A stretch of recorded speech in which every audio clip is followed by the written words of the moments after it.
There is a peculiar lie the world often whispers to the wounded, that pain simply disappears once it leaves your hands and enters another's, as though suffering were a stone thrown into water, sinking silently to the bottom, forgotten by the one who cast it. But pain does not behave like a stone. It behaves more like a seed, and the soil it falls into matters greatly. You see, when pain is endured by a sincere heart, it humbles, refines, and deepens the soul. It presses a person toward truth, toward reflection, toward God. But when pain is given deliberately, when it is shaped by cruelty, indifference, betrayal, or pride, it does something altogether different. It turns inward. It rots. It begins to consume the one who delivered it. The one who harmed you may have walked away with a sense of victory. They may have smiled, justified themselves, told their version of the story until it sounded almost noble. For a time they may even appear lighter, freer, unburdened, but this is only the early stage of a far more dangerous process. Pain that is not healed becomes weight. Pain that is not repented of becomes poison. And poison, taken daily in small doses, convinces its victim that nothing is wrong until everything is. There is a reason those who wound others struggle to rest. Their nights are not quiet. Their thoughts do not line up neatly. The mind, unlike the tongue, cannot be trained to lie without consequence. It replays moments uninvited. It resurrects expressions, words, silences, and looks that were once dismissed. The conscience, though often ignored, is remarkably patient. It waits. And when it speaks, it does not shout. It presses. You carried pain outwardly. You felt it in your chest, your breath, your prayers, your tears. It broke you open. But what they carry is far more dangerous because it has no release. It stays trapped behind defenses, excuses, and pride. They cannot grieve properly because that would require honesty. They cannot heal because healing demands humility, and so the pain circles endlessly within them, finding new ways to express itself as bitterness, anger, restlessness, or a strange dissatisfaction they cannot explain. People often imagine justice as a dramatic reversal, a visible downfall, a public reckoning. But justice is more often quiet and relentless. It is the slow realization that peace cannot be stolen, only cultivated. It is the haunting awareness that what was done cannot be undone. It is the unbearable knowledge that the person they harmed is still standing, wiser, deeper, and no longer reachable in the same way. You see, pain transforms the innocent and imprisons the guilty. The one who suffered learns the cost of trust and therefore learns discernment. The one who inflicted suffering loses the ability to trust themselves. They begin to fear exposure even when no one is watching. They read judgment into neutral expressions. They interpret silence as threat. Their world becomes narrow, tense, defensive. And this is the part few speak of. They cannot survive the pain they put you through because it was never meant to live inside them. Pain was designed to teach the sufferer compassion, not to feed the ego of the one who causes it. When held by the wrong heart, it turns corrosive. It eats away at joy. It hollows out meaning. It leaves behind a life that may appear functional, but feels profoundly empty. You were forced to grow because you had no choice. They are forced to shrink because they refuse to change. You were driven inward toward truth. They are driven inward toward avoidance. And avoidance is exhausting. It requires constant effort to keep the truth buried. It demands distractions, noise, justification, and blame. Eventually the soul grows tired of carrying what it was never meant to hold. This is why time does not heal them. This is why success does not satisfy them. This is why new relationships feel strangely thin. They are not battling you anymore. They are battling themselves. And unlike you, they cannot lay their burden down without first admitting where it came from. You survived the pain by letting it humble you. They are being undone by the pain because it exposed them. And there is no cruelty in this, no revenge hidden in the design. It is simply the moral structure of reality doing what it has always done, allowing truth to settle, weight to sink, and every soul to live with what it has chosen to become. Pain has a strange persistence about it. Once released into the world, it refuses to behave like a fleeting emotion or a passing moment. It travels, reshapes itself, and settles where it is least expected. When someone deliberately inflicts pain, they often believe they have transferred a burden, removed it from their own life, and placed it squarely onto another's shoulders. Yet pain is not a possession that can be handed off without consequence. It leaves a residue on the hands that delivered it. The person who causes harm may initially feel lighter, even relieved. In their mind, the discomfort has been resolved because the situation is over, the conflict handled, the difficult person removed. This sense of relief can feel convincing, almost peaceful. But it is a borrowed peace, and borrowed peace always demands repayment. Pain given unjustly does not evaporate. It lingers like a debt written into the soul, accruing interest quietly, relentlessly. What makes inflicted pain so dangerous is that it carries awareness with it. It remembers intention. It remembers motive. It remembers the moment someone chose convenience over compassion, power over kindness, self-protection over truth. That memory does not disappear simply because time passes. It embeds itself into the inner life of the one who caused it, surfacing in subtle ways, hesitation, defensiveness, unease, long before it is consciously acknowledged. The wounded person feels pain openly. It shows up as grief, confusion, prayer, and questioning. It breaks routines and disrupts sleep. But this outward pain has a pathway. It can be expressed, surrendered, and slowly transformed. The pain carried by the one who inflicted it has no such path. It must remain hidden, because admitting it would require facing what was done, and hidden pain does not heal. It ferments. A conscience does not accuse immediately. It waits until silence is safe, until distraction fades, until excuses grow thin. In moments of stillness, it presses gently but firmly, asking questions that have no comfortable answers. Why did you do it? Was it necessary? Would you do it again? These questions are not shouted, they are whispered, and whispers are far more difficult to escape than noise. Over time, the pain they caused begins to shape their inner world. Trust becomes fragile because they know how easily trust can be broken. Joy feels incomplete because it rests on a foundation of denial. Relationships feel unstable because they fear being seen too clearly. Even success carries a strange hollowness, as if something essential were missing from the celebration. This is not punishment imposed from outside. It is consequence unfolding from within. The human soul was not designed to carry unacknowledged harm. When pain is endured honestly, it bends the soul toward empathy and humility. When pain is inflicted and denied, it hardens the soul into something defensive and restless. The one who caused suffering may grow sharper in speech, quicker to justify, slower to listen, not because they are evil by nature, but because the weight they refuse to face is pressing outward, distorting everything it touches. Avoidance becomes a way of life. Distractions multiply. Noise replaces reflection. Blame becomes easier than accountability.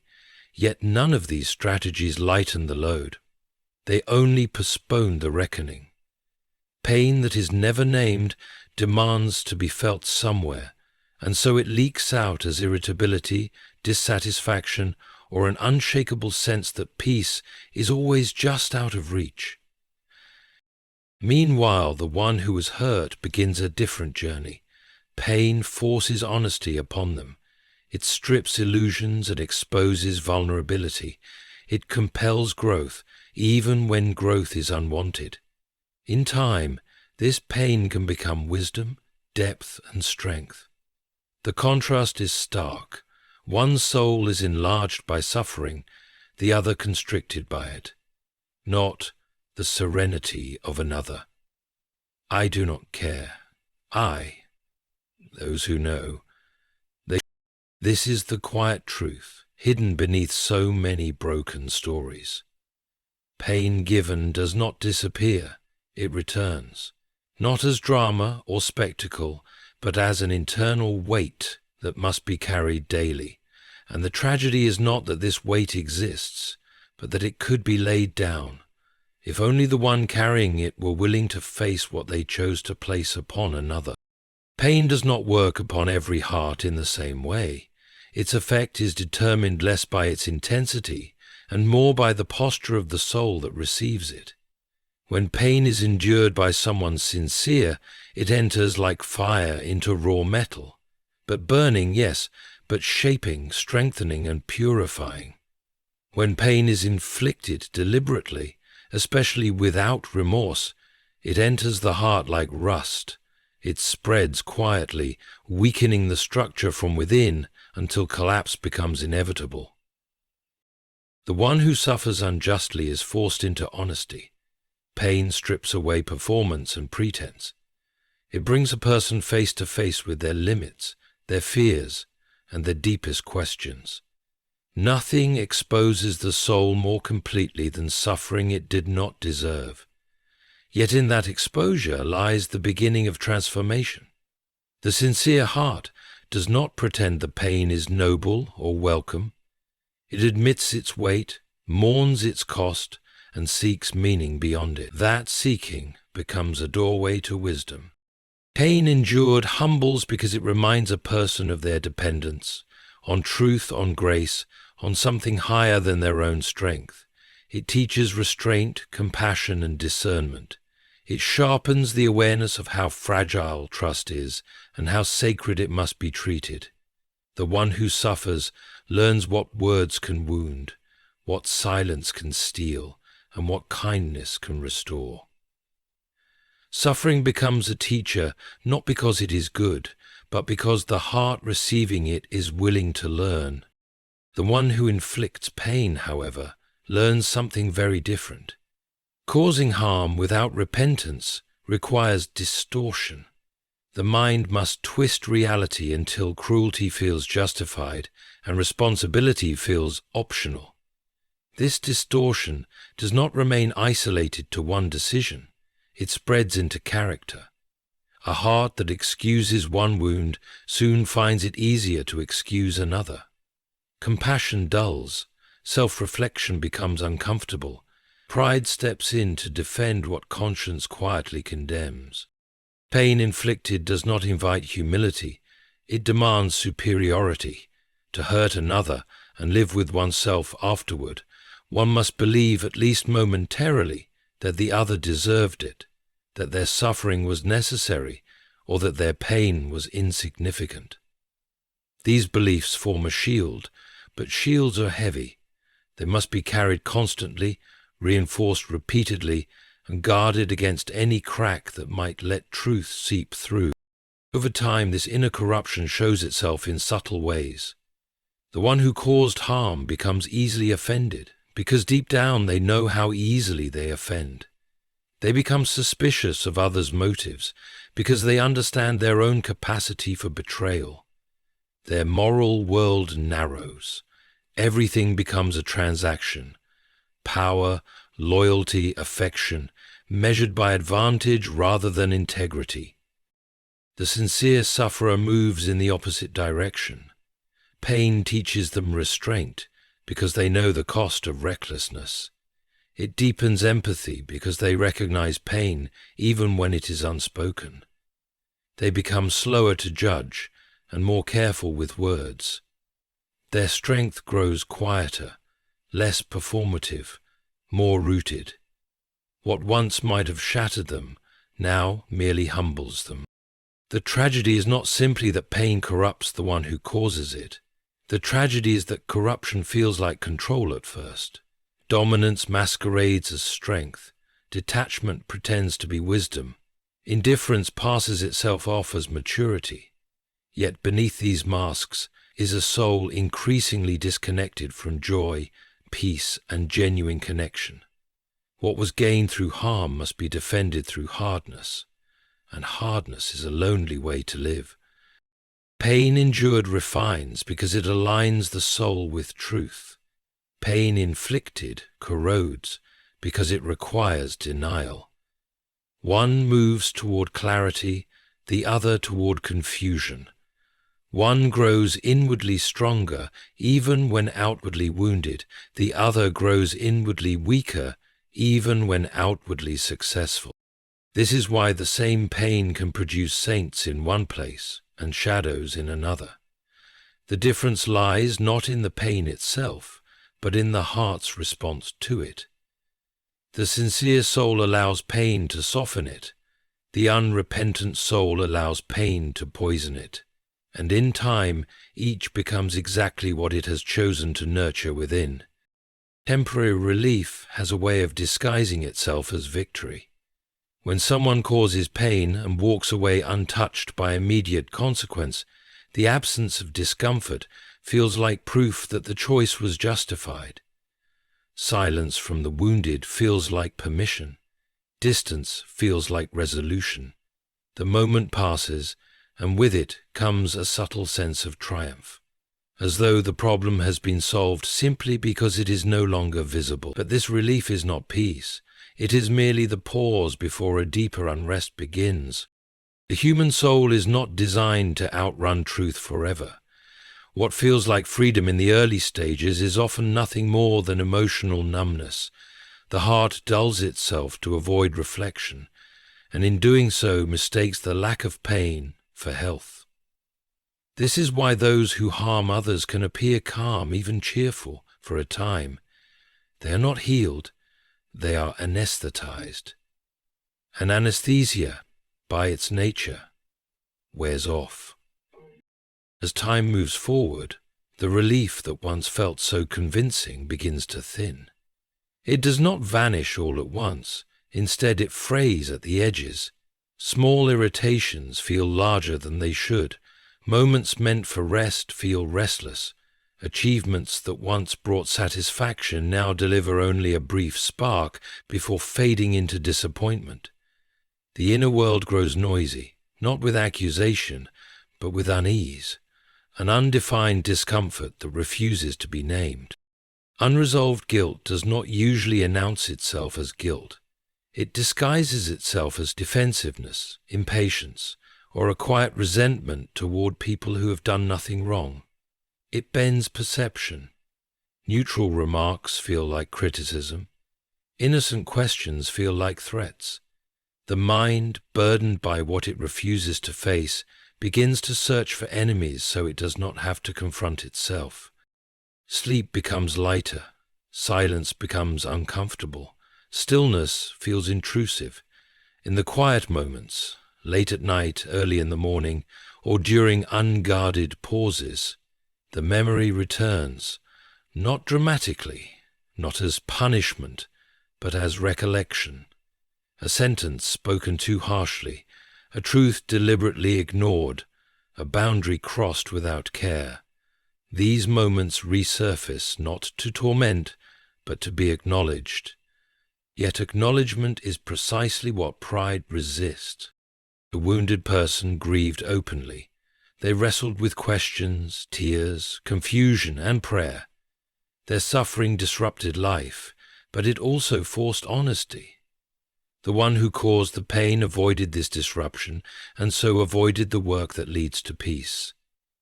Relief without reckoning leaves the soul undeveloped, and an undeveloped soul cannot carry joy for long. As time passes, the internal decay becomes more apparent, not to others, but to the one living with it. Relationships feel fragile. Trust feels risky. Love feels conditional. The capacity for deep connection weakens because deep connection requires integrity, and integrity demands wholeness. Something fractured inside resists being seen too clearly. Success does not cure this condition. In fact, it often intensifies it. External achievements cannot repair internal fractures. They can only distract from them temporarily. When the applause fades, when the room empties, when the mind is left alone with itself, the unease returns, stronger for having been ignored. This is the quiet cost of unresolved wrongdoing. It does not destroy loudly. It erodes. It steals contentment inch by inch. It replaces clarity with confusion and replaces peace with constant mental motion. The person may still function, still smile, still perform well enough in the world, but inwardly they are always adjusting, always compensating, always guarding against a truth they fear might surface. What makes this state so exhausting is its permanence, temporary relief promised escape, but delivered captivity. The effort required to maintain the illusion of being unaffected grows heavier with time. Every justification must be defended, every denial reinforced, every reminder suppressed. The soul becomes tired not from suffering honestly, but from pretending it never caused any. Meanwhile, the one who was hurt moves, slowly, painfully, toward integration. Their pain was visible and therefore workable. The other's pain remains hidden and therefore festers. One learns to live with truth, the other learns to live with avoidance. This is why temporary relief is such a dangerous comfort. It convinces the heart that time alone will solve what only humility can heal, and when humility is refused, decay does not wait for permission. It begins quietly, patiently, and without mercy for illusions. A conscience is not a loud thing. It does not arrive with thunder or accusation, nor does it force itself upon the mind like a judge demanding confession. It is far more restrained than that, and far more persistent. It waits, it observes, it records, and when the moment is right, when defenses are lowered and distractions lose their grip, it speaks with a calm authority that cannot be argued away. People often believe they have silenced their conscience simply because they no longer hear it shouting. But conscience does not need to shout. It is content to whisper, knowing that a whisper, repeated often enough, can unsettle even the strongest denial. Silence, after all, is its preferred setting. In noise it waits, in busyness it retreats. In performance it hides, but in stillness it steps forward. This is why moments of quiet become uncomfortable for those who have caused harm. Stillness leaves no place to hide. The mind, stripped of distraction, begins to wander back to unresolved moments, not because it wants to, but because it must. The conscience does not replay events to torment. It replays them to restore truth to its proper place. A truth ignored does not disappear. It merely waits for a more favorable hour. At first, the reminders are subtle. A vague sense of unease, a sudden shift in mood without an obvious cause, a restlessness that refuses to settle. These sensations are often dismissed as stress or fatigue, but they are signals. The conscience is knocking softly, asking to be heard, and when it is ignored, it does not grow angry. It grows patient. Patience is what makes the conscience so powerful. It does not demand immediate recognition. It allows years to pass if necessary. It understands that time does not erase moral weight. It reveals it. The longer harm remains unacknowledged, the heavier it becomes. And so the conscience waits, until the mind is tired of running, until the heart is weary of pretending. When it finally speaks clearly, it does not accuse with cruelty. It asks questions. Why did you do that? Was it truly necessary? What part of you chose that path? These questions have no easy answers, and that is precisely the point. They are meant to unsettle the false peace built on denial. They dismantle the narratives carefully constructed to justify harm. What makes this experience so unsettling is that the conscience cannot be negotiated with. External opinions can be dismissed, critics can be ignored, even consequences can sometimes be avoided. But conscience resides within, immune to persuasion. It knows what was done, and it knows why. It remembers intention more clearly than outcome. Excuses that satisfy others ring hollow here. As the conscience presses, sleep becomes lighter. Dreams grow more vivid. Thoughts intrude at unexpected moments. The mind returns again and again to the same scenes, not out of obsession, but out of unfinished business. The soul is attempting to reconcile itself with reality, and reality resists being altered. This inner pressure often expresses itself indirectly. Irritability surfaces without cause, patience shortens, defensiveness increases. The person becomes unusually sensitive to criticism, because criticism feels dangerously close to truth. Even kindness can feel threatening, for kindness exposes what cruelty tried to bury. The conscience is not cruel in this work, it is restorative. Its aim is not punishment, but alignment. It seeks to bring the inner world back into harmony with what is real. But restoration requires acknowledgement, and acknowledgement requires humility. Without humility, the pressure continues, pressing from the inside outward, shaping behavior, distorting perception, exhausting the spirit. Those who wounded others often wonder why peace eludes them long after the event has passed. They assume time should have solved it. They believe distance should have dulled it. What they do not realize is that peace is not the absence of memory, but the presence of truth. Until truth is faced, peace remains inaccessible. The wounded, by contrast, were forced to face pain early. They grieved openly. They questioned honestly. Their conscience had nothing to hide from, and so it did not need to pursue them. Pain pushed them toward clarity. Silence pushed the other towards self-interrogation. This is the quiet inevitability of conscience. It cannot be silenced, only postponed. It cannot be deceived, only delayed. And when it finally claims the attention it has always deserved, it does so not with rage, but with a steady insistence that the soul become whole again, whether the person is ready or not. Pain forces a choice long before it offers relief. When someone is wounded unjustly, the soul stands at a crossroads it never asked to reach. One path leads toward honesty, humility, and self-examination. The other leads toward bitterness and collapse.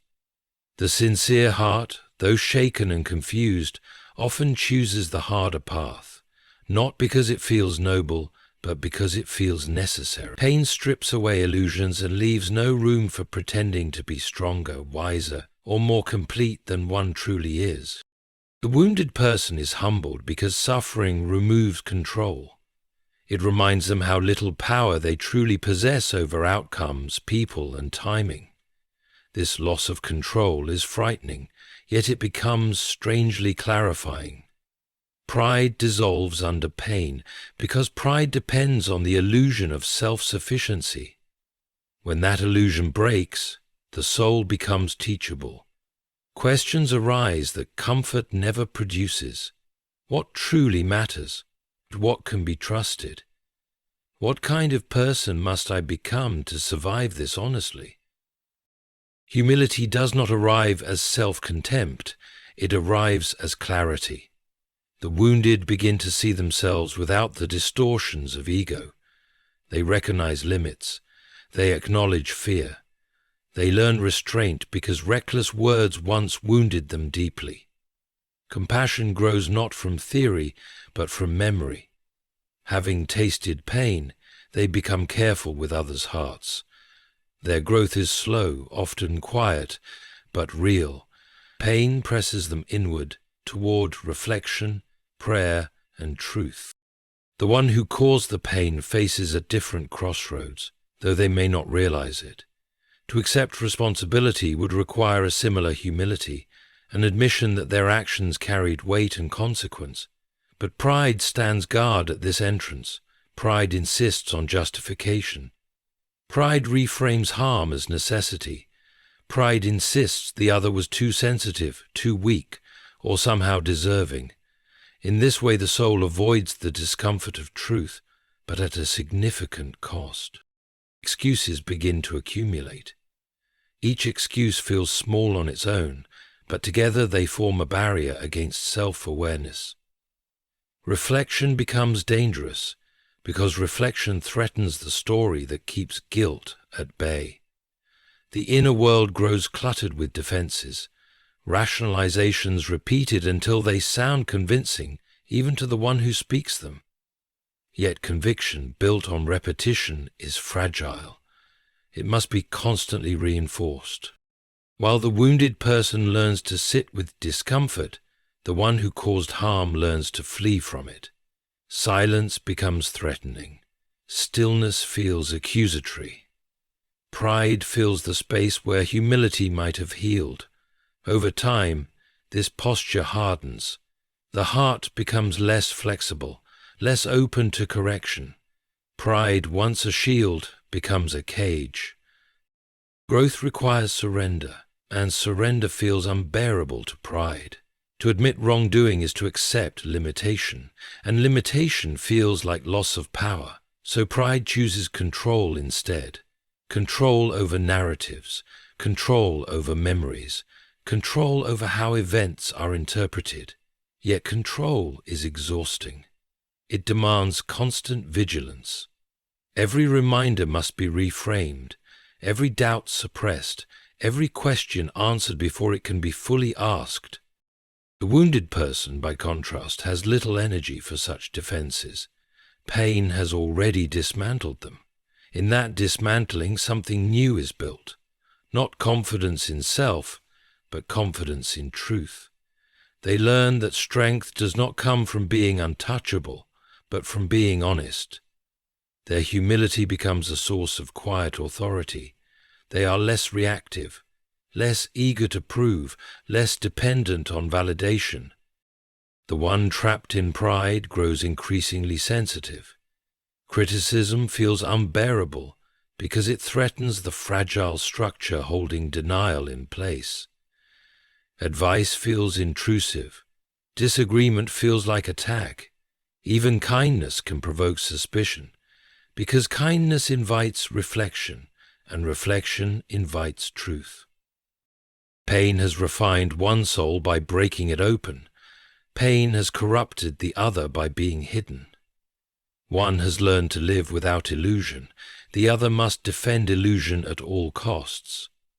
One grows lighter through honesty. The other grows heavier through avoidance.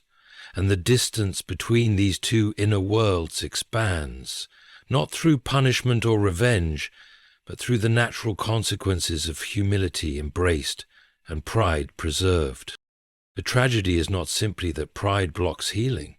The tragedy is that pride convinces the soul it is protecting itself, when in reality it is preventing the very growth that would make peace possible.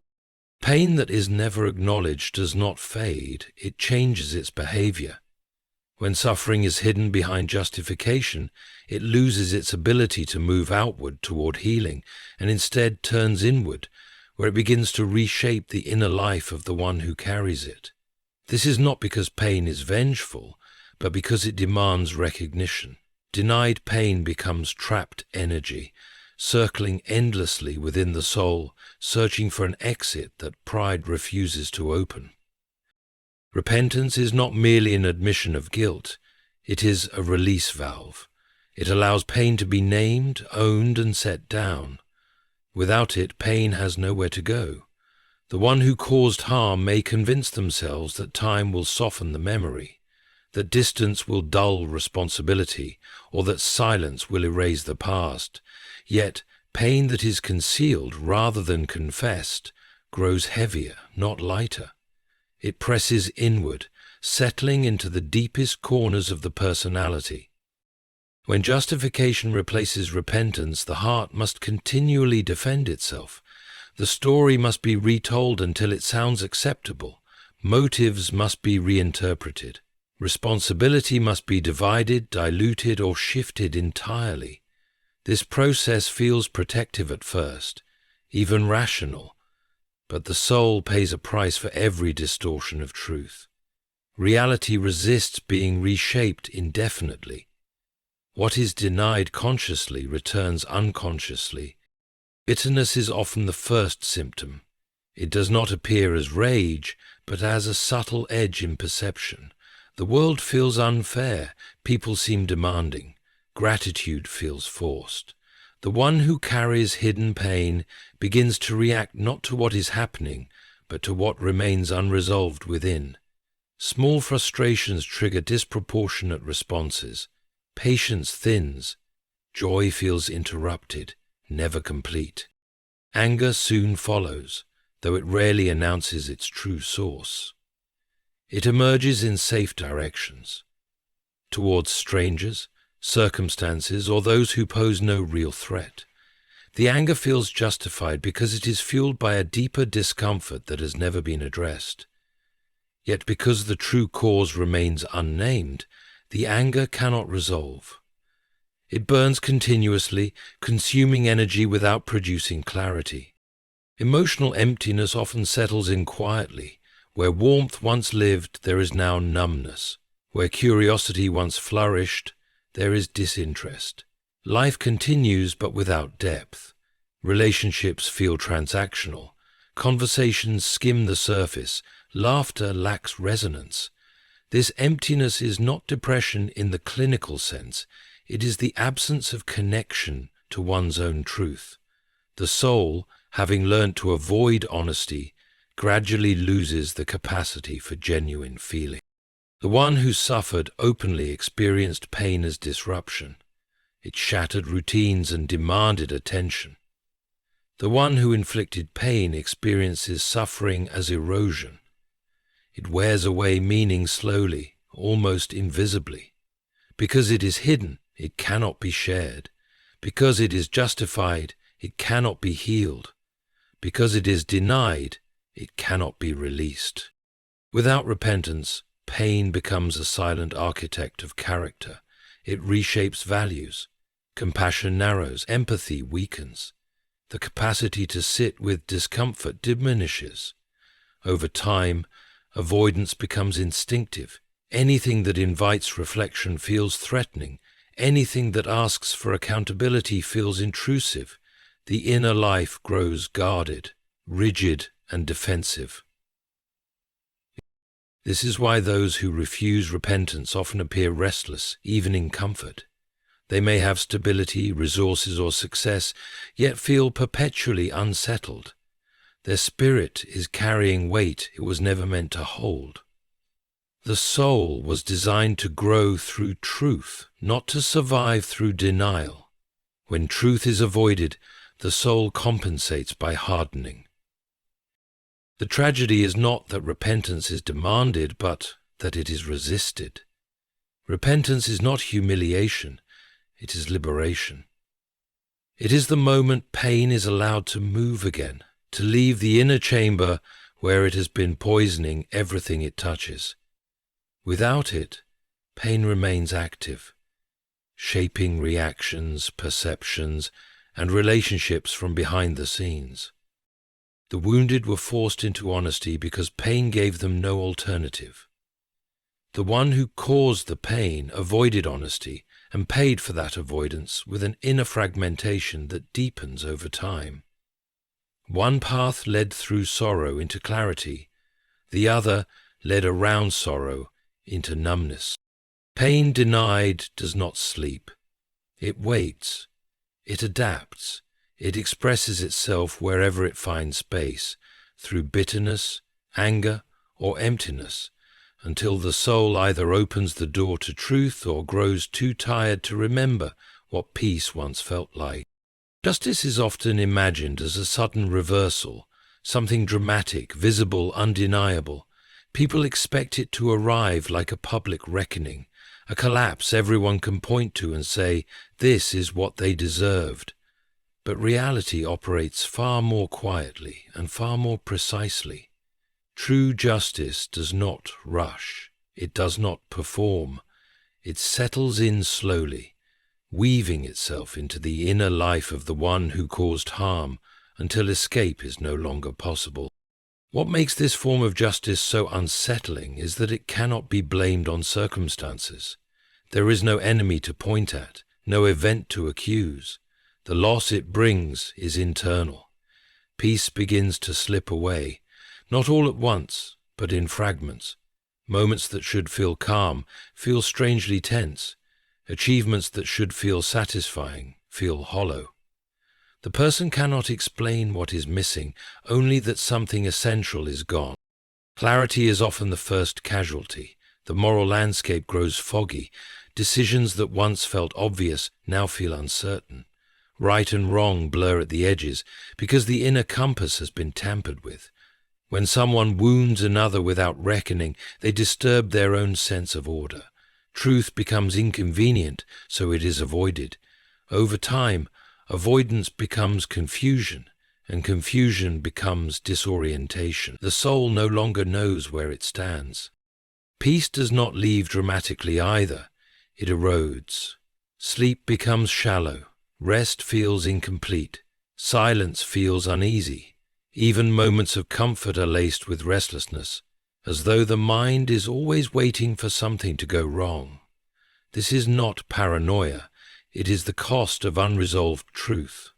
Peace requires alignment between action and conscience. When that alignment is broken, peace cannot remain. Meaning follows next. Life may continue to function, but it loses depth. Conversations feel repetitive.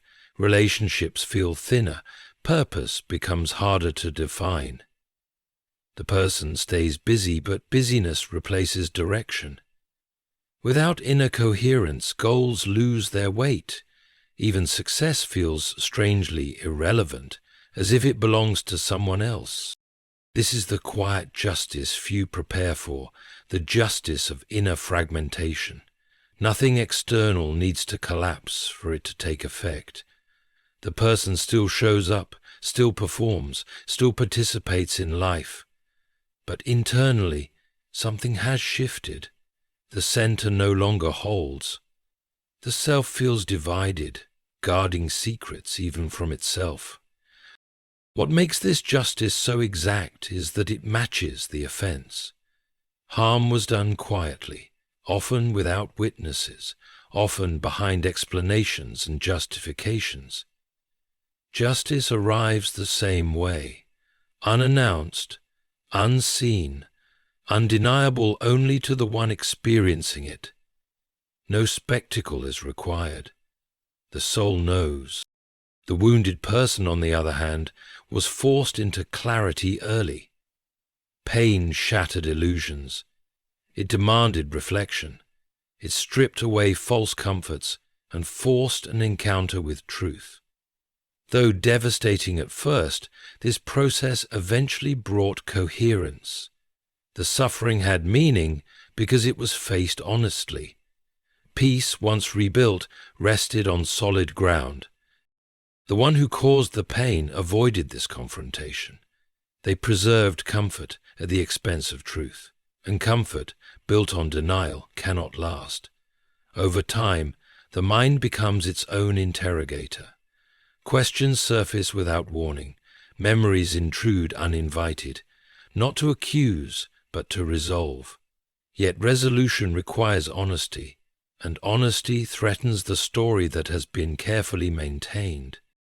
This inner trial never adjourns. It pauses, resumes, circles back. It shows up in moments of solitude, in unexpected flashes of regret, in a vague sense of loss that no distraction can fully cover. The person may try to fill the void with noise, activity, relationships, but the emptiness remains because it is not caused by absence, but by disconnection. Justice does not need to punish when it can simply withdraw what once came naturally. Peace withdraws, clarity withdraws, meaning withdraws, and in their absence the soul begins to feel the weight of what it carries. This is why the collapse is so quiet. There is no announcement, no final moment, just a growing awareness that something fundamental has been forfeited. And the realization, once it arrives, is deeply unsettling. What was lost was not taken by others, but surrendered willingly in the moment. Harm was chosen over truth. Justice in this form does not shout. It waits. It settles. It rearranges the inner life until the soul lives with the full weight of its own choices, day after day, without distraction, strong enough to make that weight disappear. Surviving pain changes a person in ways that are not immediately visible. At first it looks like damage, like something essential has been taken and will never be returned. But over time, pain that is endured honestly begins to sharpen perception. It teaches the wounded where their limits are, where their boundaries must be drawn, and where their heart must no longer be left unguarded. Discernment is not learned in comfort, it is forged in loss. The one who was hurt learns to see beneath words. Promises are no longer accepted at face value. Tone, timing, and intention matter more than performance. This is not cynicism, it is clarity, earned at a cost. Pain strips away naivete and replaces it with a quiet wisdom that knows how easily trust can be broken and how carefully it must be given. The wounded become selective, not because they are cold, but because they are awake. Depth follows discernment. Suffering presses the soul inward, forcing reflection that ease never requires. Questions arise that reshape priorities. What is worth giving myself to? What is real when everything familiar falls apart? What kind of strength does not collapse when approval disappears? These questions do not harden the heart, they anchor it. The person who has suffered learns to live from the inside out, less dependent on validation, less shaken by rejection. Spiritual strength grows quietly in this soil. It is not loud or dramatic. It does not announce itself. It shows up as restraint where there was once reaction, silence where there was once explanation, and steadiness where there was once fear. The wounded learn that survival is not about winning arguments or proving innocence, but about remaining intact. They stop needing to be understood by everyone. They become more concerned with alignment than approval. The one who caused the pain undergoes a very different transformation. Instead of discernment, they develop suspicion. They begin to fear exposure, not necessarily because they expect confrontation, but because they know what they themselves are capable of hiding. Silence unsettles them. Neutral expressions feel loaded. Ordinary questions feel investigative. Their inner world becomes vigilant, scanning for threats that may never arrive. This fear is subtle but persistent. It does not always manifest as anxiety. Often it appears as defensiveness. They explain themselves too quickly. They justify actions no one has questioned. They react strongly to mild disagreement. This is not confidence, it is fragility. A life built on unacknowledged harm must remain guarded, because one honest look could dismantle the entire structure. Judgment becomes projected outward. The one who caused pain begins to assume others are judging them, even when no judgment is present. They read condemnation into silence and hostility into distance. The world feels less safe, not because it has changed, but because their inner peace has been compromised. When conscience is unsettled, the soul expects accusation everywhere. The wounded person, having already faced accusation within themselves, no longer fears it as deeply. Pain forced them to confront their own vulnerability early. They have nothing left to defend in the same way. Their strength lies in transparency, not control. They know who they are now, what they will tolerate, what they will not, and what they no longer need to prove. The contrast grows sharper over time. One soul expands through honesty, the other contracts through fear. One moves with a grounded calm born of survival, the other moves with a guarded tension born of avoidance. One has made peace with truth, even when it hurt. The other is still negotiating with it. Spiritual strength gives the wounded a strange kind of freedom. They can walk away without explanation. They can remain silent without feeling erased. They can stand alone without feeling abandoned. Pain taught them that their worth does not depend on how others treat them. That lesson, once learned, cannot be taken back. The one who caused harm rarely finds this freedom. Their identity remains tethered to narratives that must be protected. They cannot rest fully, because rest invites reflection.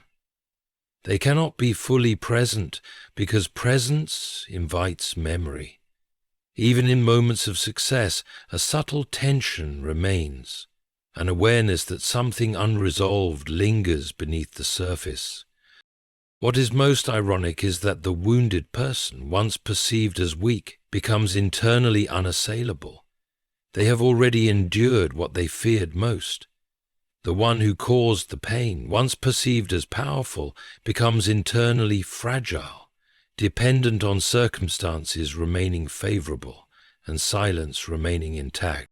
This is not revenge. It is not fate playing favorites.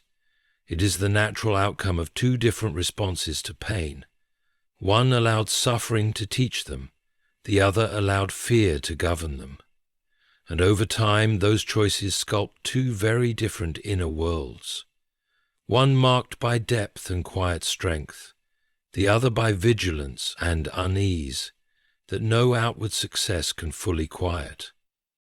Pain carries an intention beyond the moment it is felt. It was never meant to inflate the ego of the one who causes it, nor to serve as proof of power or superiority. Pain exists to awaken compassion, to deepen understanding, to remind the human soul of its shared fragility. When pain passes through a heart willing to learn, it expands that heart. When pain is used to elevate the self, it distorts everything it touches. The ego thrives on comparison. It feeds on the belief that one stands above another, stronger, smarter, more justified. Inflicting pain can briefly satisfy this hunger. It creates the illusion of control, the sensation of being untouchable. But ego is a poor steward of suffering. It does not know how to carry weight without being deformed by it. Pain placed in the hands of ego does not teach. It corrodes. At first, the corrosion is almost invisible. The person may even feel empowered. They believe they have won, survived, or protected themselves. Yet beneath this surface confidence, something essential begins to decay. Joy becomes conditional. Peace becomes situational. Self-worth becomes dependent on maintaining a certain image. The ego must now be defended because it has been built on harm rather than truth. This is where the corrosion deepens. To preserve the ego, compassion must be dulled. Empathy becomes inconvenient because empathy threatens to expose the cost of one's actions. The heart learns to look away. It learns to minimize the suffering of others. Over time, this avoidance hardens into habit. What once required effort becomes instinct. The capacity to feel deeply weakens, replaced by emotional shortcuts and shallow justifications. The insolent mercy reaches, replaced by emotional shortcuts and shallow justification. Joy is one of the first casualties. Genuine joy requires openness, safety, and inner alignment. A heart that has been trained to suppress truth cannot fully open.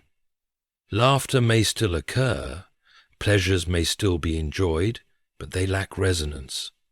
They pass quickly, leaving behind a sense of dissatisfaction that no new experience can fully erase. The soul remembers what joy felt like before it was compromised. Peace follows the same path.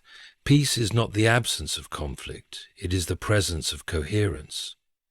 When actions and conscience are misaligned, peace cannot settle. The ego may create moments of calm through distraction or control, but these moments are fragile. They break easily under stress, silence, or reflection. The inner world remains on edge, always managing, always adjusting. Identity itself begins to erode. When pain is used to inflate the ego, the self becomes a performance rather than a reality. The person is no longer anchored in who they are, but in who they must appear to be. This creates a constant fear of exposure. Any situation that threatens the image feels dangerous. Growth becomes risky because growth requires admission of imperfection. The wounded person experienced pain as devastation. It shattered assumptions and dismantled illusions. But in that collapse, something honest was built. Compassion grew because suffering made it unavoidable. The wounded learned to recognize pain in others even when unspoken. Their hearts softened not because they were weak, but because they were awakened. Pain fulfilled its purpose. The one who caused pain diverted that purpose. Instead of letting suffering teach humility, they used it to reinforce separation. Instead of letting pain deepen connection, they used it to assert distance. This misuse of pain altered the soul's trajectory. Growth stalled, depth flattened. Life continued, but on a narrower path. Corrosion does not announce itself as destruction. It shows up as repetition. The same conflicts reappear. The same dissatisfaction follows every achievement. The same emptiness lingers beneath every distraction. The person may sense that something is wrong but struggle to name it. They may blame circumstances, relationships, or fate, never realizing that the root lies within the heart's refusal to change. What makes this state so difficult to escape is that the ego resists surrender at all costs. To let go of the inflated self would require facing the pain honestly, acknowledging its misuse, and allowing compassion to return. This feels like loss to the ego, even though it is freedom to the soul. And so the corrosion continues, quietly dismantling the inner life piece by piece. Pain was meant to connect. It was meant to teach reverence for the inner worlds of others. When that purpose is honored, the soul grows larger, stronger, more humane. When it is rejected, the soul shrinks. It becomes brittle, defensive, and increasingly isolated. The tragedy is not that pain exists. The tragedy is when pain is wasted, used to feed pride rather than to cultivate wisdom. In such cases, the damage does not remain external. It turns inward, slowly dismantling joy, peace, and identity until the person can no longer remember who they were before harm became part of how they defined themselves. In the end, nothing that happened to you was meaningless. The pain you carried did not vanish into silence, nor was it wasted on a heart that could not hold it. It shaped you, yes, but it did not destroy you. It pressed you toward truth, depth, and a strength that does not need noise to prove itself. You were changed, but you are not corrupted. What others gave in cruelty returned to them in ways far quieter and far heavier than they ever imagined, not as spectacle, not as public downfall, but as an inner weight they must live with day after day. The loss of peace, the loss of clarity, the loss of that simple ease of being whole. These are costs no justification can erase. You are not required to witness their struggle for it to be real. You are not required to wait for an apology, an admission, or a visible collapse. Justice does not ask for your attention to function. It works beneath the surface, aligning every soul with what it chose to nurture. Growth for one, erosion for the other. What matters now is not what they endure, but what you become. You learned discernment. You learned restraint. You learned that your worth survives betrayal, silence, and loss. You learned that pain faced honestly can become wisdom rather than poison. That lesson is yours forever. So release the need to look back. You do not need to carry what was never meant to stay with you. The pain you survived has already completed its work. Let it go where it belongs. Let your life move forward, lighter, clearer, and free, knowing that nothing given in cruelty escapes its consequence, and nothing endured with integrity is ever wasted.